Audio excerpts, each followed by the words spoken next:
Hey there, today I want to quickly talk to you about my current obsession. I don't play that much. I've spent how many hours? Holy shit. Yeah, okay, so let me explain myself.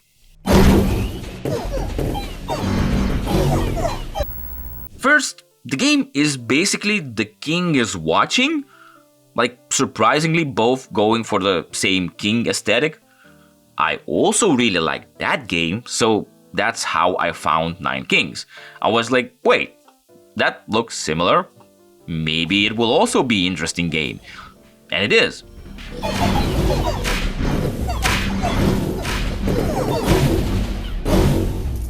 Taking a very similar idea from a different angle. Instead of real time, this is turn-based. And instead of optimizing your gaze and where what's placed in Nine Kings, it's all about good kingdom design, good RNG, and sort of basically breaking the game.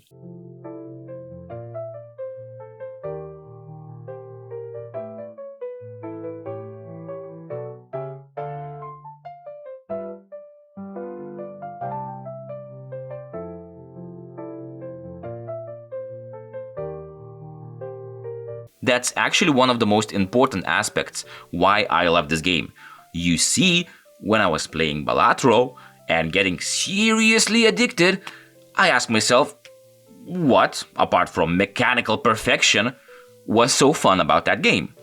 And I think I found the answer. Balatro wants, no, it needs you to break it, to score infinity, to make the flames travel out of the freaking screen, to find that nearly unbeatable combo. It sort of tells you, boy, the limits, well, there are none. So, what can you show me?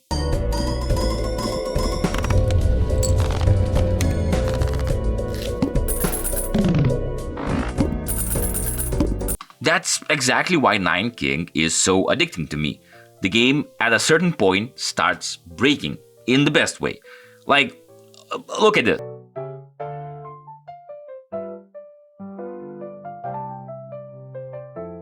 Goddamn, what is even happening? Did I survive? Yes? Nice. Moving on. Now, there are a lot of kings, and there will be more.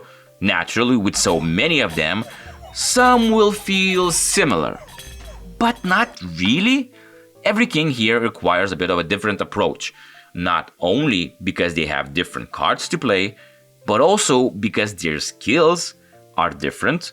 And mainly, the king's power is, well, different and can be a game changer. Like, let's take King of Greed. His palace hits for infinite damage, meaning instant kill. So anything that adds damage to it is basically pointless. While the King of Blood's ability summons imps, which is great to attack enemies' ranged units.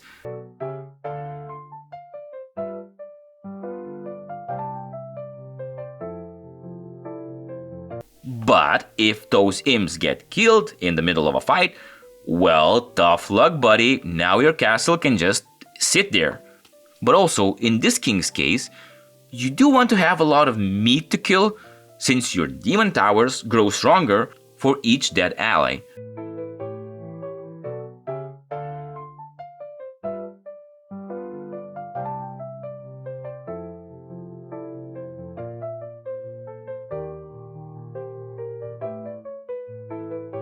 You also understand the importance of blocking units.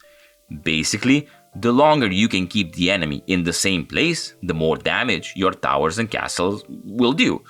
I mean, at higher levels, this becomes difficult since enemies just mow you down in an instant, but you'll probably understand where I'm going with this.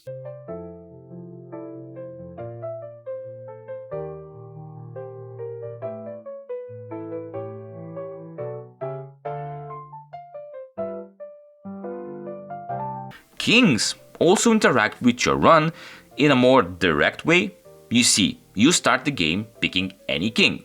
Hell, you're even asking yourself, Why do I need to pick with what king to make peace and to declare war with? That doesn't seem so useful. Oh, fucking boy, I was wrong. You see, to get certain cards, you need to defeat certain kings. So, if I want the beacon to speed up my attacks, I have to fight the King of Greed.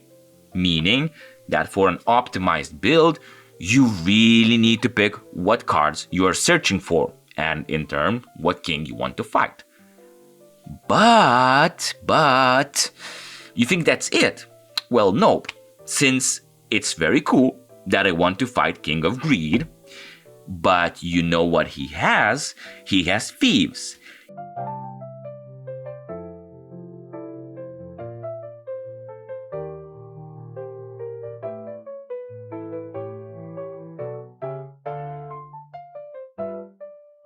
Yeah, and those suckers jump in your backline and obliterate your guys.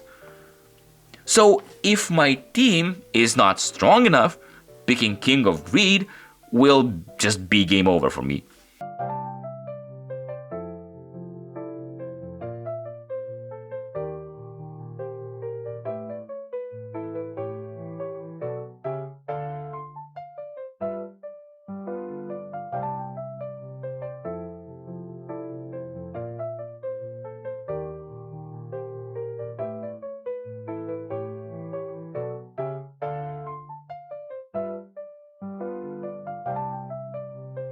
Seriously, at higher levels, I had so many runs where there was one king that kept fucking me in the ass, while all others were like survivable. God damn, you really start to learn what each king brings to the battle.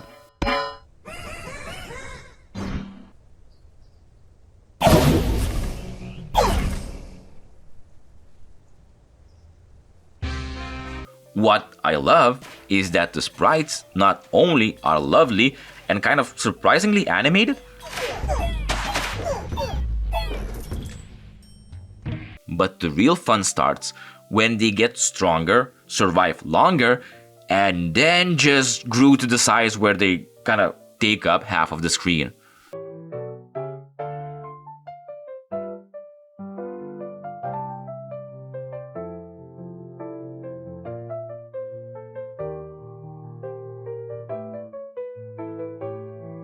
Just a cool addition to make them feel a bit more powerful and, stand out. As well as just being a goofy ass visual to brighten your day.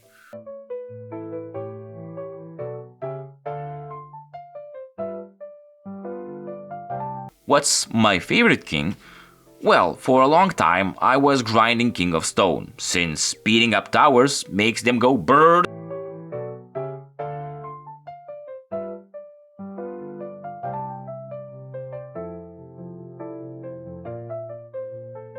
Like to the point when you don't even see projectiles, but as I said, every king has a different approach. Okay, so my best run has to be this one. Basically King of Nature, Ballistas, Hogs, and the main ingredient is Rainbow Building, which boosts your other buildings by 10%. So, the plan is simple. Just duplicate the shit out of them. And then, leaving only a few buildings that can be boosted, well, you can see the insanity that's, on the screen.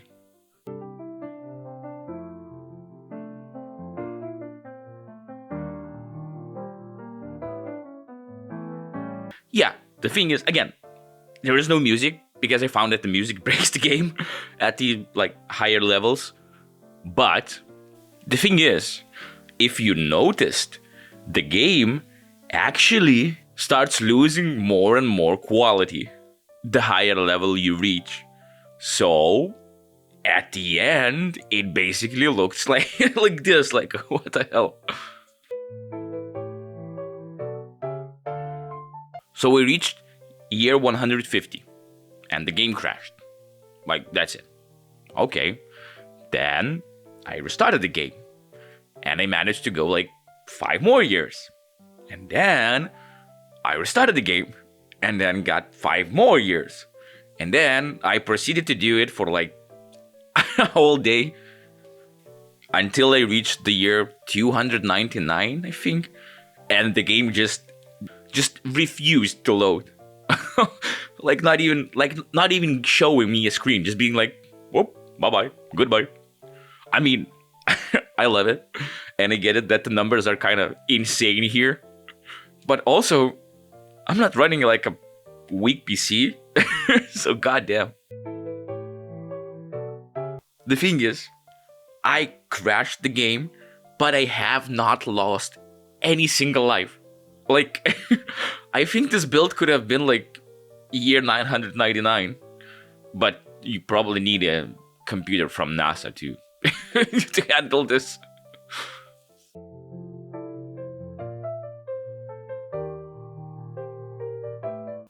Like, what's happening? Where are enemies?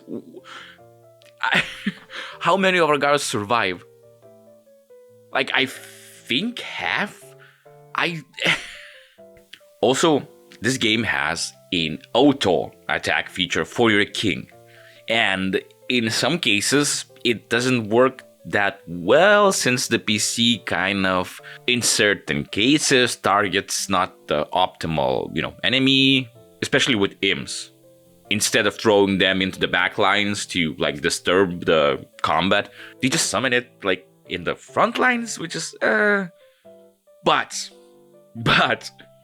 can you imagine trying to like manually attack with your castle at this speed and lag? Like, holy hell.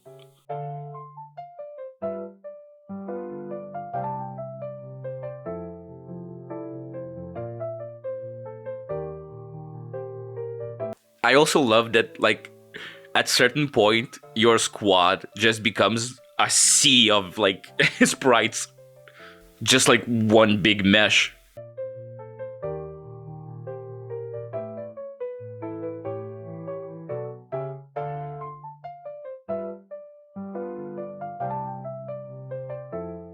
What a run. What a run. I'm sad that it got like stuck. Well, yeah, I think by now you can see why I love this game. It's so fun to have a good build and break the game. And it's just a few bucks on Steam. The developers seem to be updating the game quite frequently also.